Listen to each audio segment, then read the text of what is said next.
Jumat Agung. Lalu Lukas 24 ayat 1 sampai 3 katakan, tetapi pagi-pagi benar pada hari pertama minggu itu mereka pergi ke kubur membawa rempah-rempah yang telah disediakan mereka. Mereka mendapati batu sudah terguling dari kubur itu, dan setelah masuk mereka tidak menemukan mayat Tuhan Yesus. Amin. Tidak menemukan mayat Yesus itu berarti tidak ada jasadnya Yesus. Yesus bangkit dari kematian. Yesus hidup, katakan amin. Semua itu bukan khayalan atau halu. Enggak. Kenapa saya katakan Yesus itu dicuri? Karena apa? Dia bangkit, nggak ada memang. Dia itu hidup lagi. Makanya saya katakan tidak halusinasi atau khayalan. Karena di Lukas 18 katakan, sebab ia akan diserahkan kepada bangsa-bangsa yang tidak mengenal Allah, diolok-olokkan, dihina, dinudai, dan mereka menyesal dan membunuh dia. Dan pada hari yang ketiga ia bangkit, katakan amin. Makanya bukan halu, ini kenyataan. Dia bangkit, dia hidup lagi. Nubuatan ini Yesus sendiri katakan. Dan sebelum Yesus ada, di tahun kurang lebih 750 tahunan itu sebelum Yesus ada, itu sudah dinubuatkan oleh Nabi Yesaya. Di Yesaya 53 katakan, ia dihina dan dihindari orang, seorang yang penuh kesengsaraan dan yang biasa menderita kesakitan dan seterusnya. Ia dihina. Jadi sebelumnya sudah dinubuatkan oleh Nabi Yesaya. Jadi ini kenyataan, bukan anu. Dan ada bukti, murid-muridnya juga nggak percaya. Lukas 24 katakan, tetapi bagi mereka perkataan-perkataan itu seakan-akan omong kosong, dan mereka tidak percaya pada perempuan-perempuan itu. Karena perempuan Maria Magdalena dan lain itu ke kubur, terus lapor pada murid-murid. Murid-muridnya nggak percaya, dianggap omong kosong. Menurut naluri manusia memang nggak mungkin. Kok hidup lagi? Sudah mati kok hidup lagi? Nah, mereka lupa. Dia sendiri sudah ngomong, dinubuatkan sudah. Bahkan di mata mahkamah agama, Matius 28 katakan, dan sesudah berunding dengan tua-tua, mereka mengambil keputusan lalu memberikan sejumlah uang besar yang kepada saudara-saudara yang menjaga itu, dan berkata, kamu harus mengatakan bahwa murid-muridnya datang malam-malam dan mencurinya ketika kamu lagi tidur. Diajari ngomong gitu. Mungkin mereka juga tahu kalau dia bangkit, tapi takut. Akhirnya disuaplah saudara-saudara. Dan tragisnya, dan cerita itu tersiar di antara orang-orang Yahudi sampai sekarang. Tetangga saya aja bukan orang Kristen bisa ngomong, bisa tahu ayat yang 15 ini. Itu bohong. Yesus itu dicuri. Padahal semua itu sudah pernah diucapkan. Semua itu adalah bukti yang tak terbantahkan. Sebuah kebenaran yang sesungguhnya. Kalau dia itu bangkit dan hidup, katakan amin. Sekarang sudah Jumat Agung, sudah hampir kenaikan Yesus Pentekost. Saya mau ajak saudara untuk melihat kubur yang kosong. Ternyata bukan kosong. Ada sesuatu yang tersembunyi di kuburan itu. Yang pertama, kain kapan pembungkus tubuh.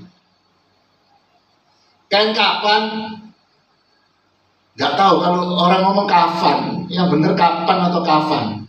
Kafan ini LAI ya, kafan, kapan. Maka datanglah Simon Petrus juga menyusul dia dan masuk perempuan-perempuan itu dan masuk ke dalam kubur itu. Ia melihat kain kafan itu terletak di lantai. Amin. Kain kafan ya terletak di lantai, tergeletak di lantai. Itu artinya apa? Yesus tidak pakai pembungkus tubuh secara jasmani, dilepas loh. Yesus tidak memakai tubuh kemuliaan. Dia tidak pakai tubuh kain penutupnya. Dia pakai tubuh kemuliaan. Seperti nanti saudara kalau waktu rapture, tapi tidak pakai baju gini, tubuh kemuliaan. Yesus sudah tinggalkan semua atribut keduniawian. Maknanya, kain kafan ini lepas, dibuang. Yesus menjadi manusia roh seutusnya. Katakan amin. Pakai manusia roh. Maka tugas Yesus sudah selesai akan keduniawian. Jasad ini yang kelihatan gini, tubuhnya itu sudah selesai tugasnya tentang keduniawiannya dia. Dia manusia roh seutuhnya. Kemanusiaannya sudah dilepas, nggak pakai. Sebagai gantinya, dia akan memberikan satu roh kebenaran, yaitu Roh Kudus bagi saudara dan saya, murid-muridnya. Katakan amin. Sebagai sosok yang memakai tubuh kemuliaan, Yesus itu bisa dilihat, bisa berbicara, diajak berbicara. Yesus bisa makan, minum, dan tidak selalu makan. Iya, nggak makan ya nggak apa-apa. Yesus dengan tubuh kemuliaan tidak dibatasi oleh ruang dan waktu. Buktinya apa? Pintu tertutup dia bisa masuk. Belum. Jadi tidak ada penghalang kalau pakai tubuh kemuliaan. Dan ini Yesus bisa dipegang dan disentuh. Itu ajaibnya. Kalau saudara besok kalau kerja ada tubuh dengan tubuh kemuliaan, bisa disentuh, bisa dipegang, bisa dilihat. Mengerti katakan amin? Ini perlu saudara. Nah, sekarang ada pertanyaan, harus dibuktikan. Katanya bisa dilihat, bisa makan, bisa minum, enggak apa-apa. Bisa disentuh, bisa dipegang. Kan ada pertanyaan,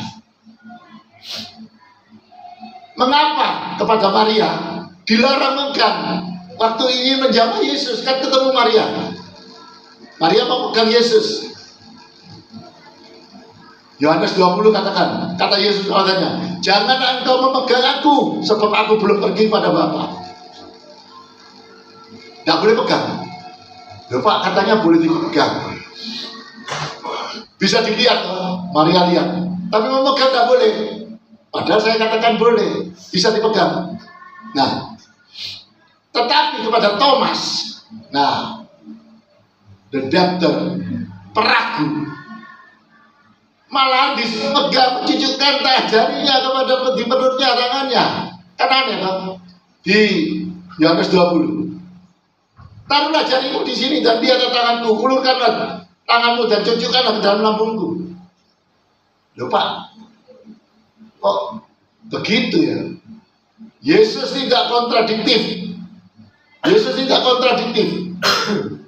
Ini boleh, ini tidak. Tapi Yesus melihat kondisi masing-masing. Kondisinya beda. Sekarang bedanya Maria. Maria sudah percaya. Maria percaya kalau Yesus itu hidup lagi.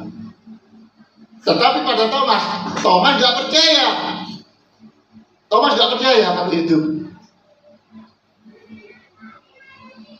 Maria sangat melekat dengan emosional, ingin menjamah Yesus. Di lain pihak, Thomas terlalu rasional. Yaitu apa? Kalau aku nggak lihat dewek, aku nggak lihat sendiri, nggak akan percaya. Rasional, jadi menimbulkan keraguan. Maka kepada Maria, Yesus katakan nggak usah megang, kamu sudah tahu kok, sudah percaya, nggak usah megang, sudah percaya kamu. Tetapi pada Thomas diizinkan menyentuh, karena Thomas membutuhkan suatu bukti. Katakan amin. Maka makna rohaninya kepada Maria, Yesus ingin apa? Sudahlah Maria, janganlah melekat cara berpikir lamamu. Jangan melekat di pikiran lamamu. Pindahlah ke dimensi iman yang lebih tinggi,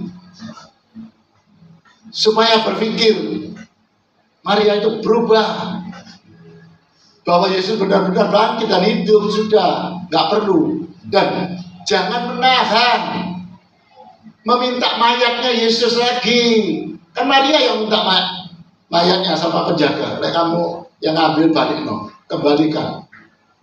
Jadi nggak perlu. Dimensi pikirannya harus berubah. Dimensi iman yang lebih tinggi.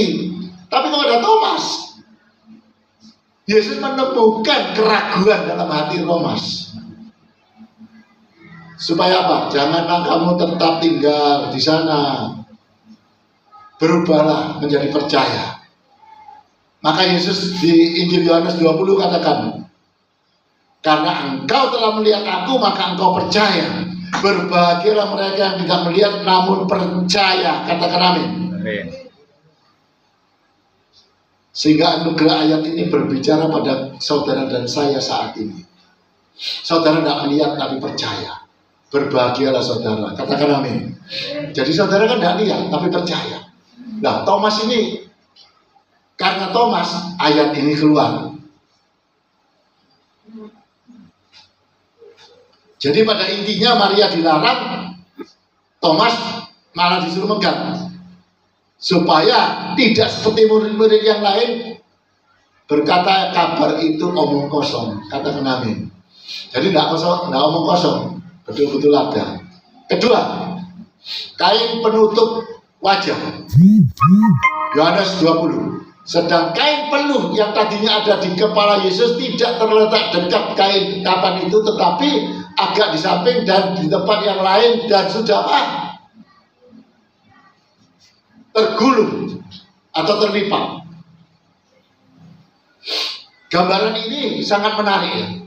Tadi kain kafan tergeletak, sembarangan tergeletak, tapi penutup wajah dilipat.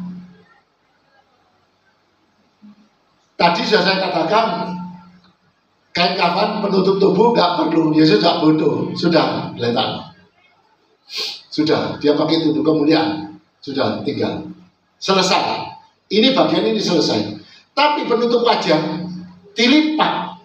Nah, ini suatu hal yang harus saudara ketahui. Jadi kalau saudara membaca firman, ya harus balik lagi. Di mana saat itu? Kapan terjadinya? Ikuti sana, baru saudara tahu. Saya kan dulu banyak tamu, boleh kata orang seluruh dunia. Saudara ngomong apa, orang apa, saya melayani tamu di kerjaan pabrik sana, karena pabriknya besar. Saya bukan pegawainya, tapi saya bangun pabrik mereka. Ada tamu, saya selalu diajak mendampingi bosnya ini. Jadi di mejanya itu ada gelas, kalau bahasa kerennya itu omplung. Omplung itu ada bendera Amerika, Australia, bendera Australia. Jadi ada bendera, ada omplungnya dua, penuh bendera-bendera, yaitu negara-negara itu. Ada Arab, ada ini Inggris, apa ada lagi Israel, bendera Israel ada ini. Karena ada orang Yahudi pelanggan kami di sana. Sekarang saya baru tahu. Saya cari tradisi orang Yahudi. Nah, maka keluarlah ini. Kain penutup wajah ini sudah tergulung, terlipat, dilipat ini. Yang tadi digeletak yang saat ini dilipat rapi. Nah, tradisi orang Yahudi waktu dulu saya temani makan, kalau makan malam kan ada napkin, napkin itu yang taruh tubuh itu, kalau makan supaya nggak kena badan, itu namanya napkin. Kalau restoran bagus pasti ada kain itu, ya. Kain itu untuk sini, biasanya dipasang di sini. Jadi kalau itu orang yang ngiler, makan nggak kena bajunya. Nah, itu kalau orang Yahudi makan ya, kan pakai itu. Kalau ada tamu saya datang gini misalnya, dia kan lagi makan. Kalau dia belum selesai, kain itu pasti dilipat rapi, dilipat, nggak digeletain, dilipat. Jadi orang rumah melihat, waktu itu saya melihat kalau dia lipat, terus dia ke toilet atau kemana dilipat, jangan diringkesi itu makanan. Artinya apa? Dia belum selesai makan. Kalau sudah dilipat, kalau sudah tergeletak, ringkes sono tidak apa-apa, bersihin. Jadi itu tradisinya orang Yahudi. Kalau masih dilipat, dia masih melanjutkan makan. Kalau sudah tergeletak, nggak dibutuhkan lagi, sudah selesai. Nah itu tradisinya. Yesus artinya Yesus belum selesai dan masih berusaha dengan murid-muridnya. Tubuhnya ini kemanusiaannya selesai, tapi ada urusan kepentingan lain yang belum selesai, wajahnya ini. Jadi ada sesuatu yang perlu dijelaskan, belum selesai, ada pekerjaannya yang belum selesai. Yaitu apakah janjinya ini? Yohanes 16. Namun benar yang kukatakan kepadamu adalah lebih berguna bagimu jika aku pergi. Sebab jikalau aku belum pergi, tidak pergi, penghibur itu akan datang padamu. Tetapi jika aku pergi, aku akan mengutus dia kepadamu. Jadi sekarang ini belum ada. Tapi setelah kain penutup wajah sudah dilipat, dia pergi. Nah ini besok ini tanggal 14 dirayakan. Nah itu baru penghibur datang, baru selesai tugasnya dia. Katakan amin. Jadi artinya itu, alasan itu makanya besok Yesus mau pergi demi pekerjaannya bagi murid-muridnya. Ada penghibur yang datang, yaitu Roh Kudus bagi saudara. Makanya setelah Pentekos, kenaikan, pencurahan Roh Kudus. Katakan amin. Roh Kudus itu baru turun. Yang dikehendaki Yesus apa? Setelah Pentekos, Yohanes 16, akan dosa karena mereka tetap tidak percaya kepadaku. 16 ayat 8 sebelumnya. Dan kalau ia datang, Roh Kudus, ia akan menginsyafkan dunia dan dosa, kebenaran dan penghakiman. Akan dosa karena mereka tidak percaya padaku. Akan kebenaran karena aku pergi kepada Bapa dan kamu tidak melihat aku lagi. Akan penghakiman karena penguasa dunia ini telah dihukum. Amin. Nah jadi itu maksudnya dia.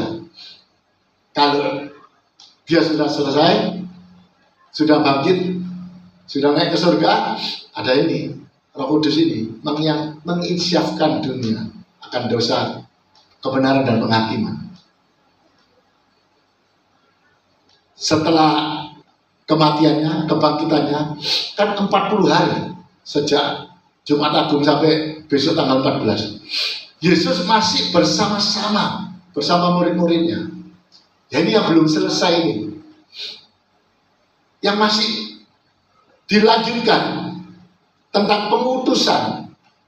Jadi sebelum dia tinggalkan, nanti nggak kelihatan lagi, nggak ketemu lagi, temunya dengan Roh Kudus, ada pesan pengutusan di Markus 16. Yang pertama, akhirnya ia menampakkan diri pada ke-11 murid dan dia mencela ketidakpercayaan dan kedegilan hati mereka. Dari ayat 14. Kedegilan mereka, nggak percaya. Pesan pada muridnya, dia berkata, pergilah ke seluruh dunia, beritakanlah Injil kepada segala makhluk. Ayat 15. Ini pengutusan. Tadi itu menyiapkan supaya apa? Mencela ketidakpercayaan, kedegilan hati. Pengutusannya, pergilah seluruh dunia, beritakan Injil. Ayat 15. Dia katakan, siapa yang percaya dan dibaptis diselamatkan, tetapi siapa yang tidak percaya akan dihukum. Ayat 16. Nah, ini pesan pengutusan sebelum dia naik. Dan kuasa yang diberikan oleh kepada murid-muridnya dan kepada saudara dan saya setelah ada Roh Kudus dalam diri saudara. Tanda-tanda ini akan menyertai orang yang percaya. Mereka akan mengusir setan demi namaku. Mereka akan berbicara dalam bahasa-bahasa yang baru bagi mereka. Makanya di Kisah Rasul, tahu-tahu langsung pencurahan Roh Kudus, langsung bahasa-bahasa Roh Kudus ngasih bahasa-bahasa asing bagi mereka. Mereka akan memegang ular, dan sekalipun mereka minum racun maut, mereka tidak akan celaka. Mereka akan meletakkan tangannya atas orang sakit dan orang itu sembuh. Ayat 18. Ini yang kuasa yang diberikan bagi murid-muridnya sebelum dia naik, dan saudara dan saya. Katakan amin. Tangan saudara ini menumpangi tangan itu manjur, saudara. Jangan dianggap remeh. Saudara benar-benar percaya.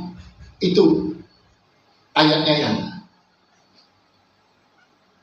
itulah kegenapan sukacita Yesus atas pekerjaannya. Kenapa? Dia katakan, demikian juga kamu sekarang diliputi sukacita, tetapi aku akan melihat kamu lagi dan hatimu akan digembira, dan tidak ada seorang pun yang dapat merampas kegembiraan itu daripadamu.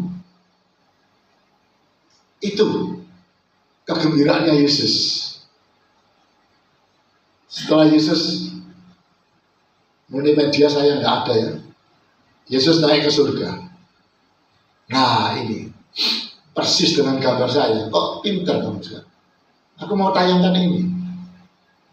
Pak, bisa persis gambar yang ini, bukan yang lain. Ini. Nah, dia terangkat ke surga. Ya. Sesudah Tuhan Yesus berbicara demikian kepada mereka, terangkatlah dia ke surga, ia duduk sebelah kanan Allah. Ya. Nah, ini dia naik ke surga. Itulah Injil anugerah. Dia naik ke surga, memberikan kabar sukacita bagi kita. Dan Markus 16 ayat 20 katakan, mereka pun pergilah memberitakan Injil ke segala penjuru, dan Tuhan turut bekerja dan meneguhkan firman itu dengan tanda-tanda yang menyertai mereka. Amin. Itulah the truth. Itulah kebenarannya.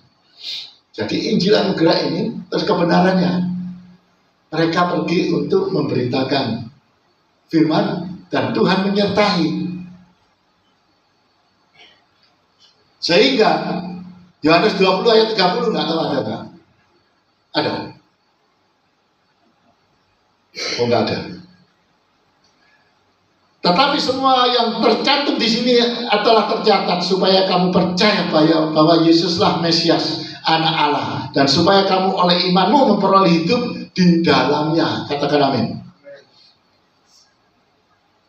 Jadi kematiannya, kebangkitannya 40 hari masih bersama murid-muridnya, terus naik ke surga. Dan ketika dia sedang memberkati, terpisahlah dia. Dan kabar sukacitanya, Yesus katakan, Yohanes 14 ayat 2 dan nggak tahu ya. Oh, jangan yang nanti ayat 2. Di rumah Bapakku banyak tempat tinggal. Jika tidak demikian, tentu aku mengatakan kepadamu, sebab aku pergi ke situ untuk menyediakan tempat bagimu. Itu kabar baiknya. Dia naik ke surga supaya apa? Dia jadi pemborong di sana, bangun rumah-rumah untuk saudara dan saya. Katakan amin. Nah, kabar yang paling sukacita yang belum terjadi, yang bakalnya pasti terjadi. Katakan amin. Saudara percaya ini pasti terjadi. Ini ayat yang terakhir tadi, 14 ayat 3. Nah, dan apabila aku telah pergi ke situ, yaitu ke surga, dan telah menyediakan tempat bagimu, aku akan datang kembali dan seperti tadi, naik terus turun seperti itu, dan membawa kamu ke tempatku, supaya di tempat di mana aku berada, teruskan, aku pun berada. Ayo, 1, 2, 3. Aku pun berada. Amin. Nah, itu. Jadi kabar sukacita dia pergi untuk menyediakan tempat bagi saudara dan saya. Setelah itu dia akan kembali. Ya, aku akan datang kembali membawa saudara dan saya. Di mana dia ada, kita pun berada. Itulah kabar sukacitanya. Kabar kematiannya, kebangkitannya, dan kenaikannya dia ke surga yang saudara terima di hari ini. Nggak tahu nanti tanggal 14 ada acara? Nggak ada? Ada? Ya wis. Bagus. Nah, teruskan acara ini. Jadi kabar sukacitanya ini bagi saudara dan saya saat ini. Mari kita berdoa. Terima kasih Tuhan buat berkat firman-Mu pagi hari ini. Firman telah diberitakan.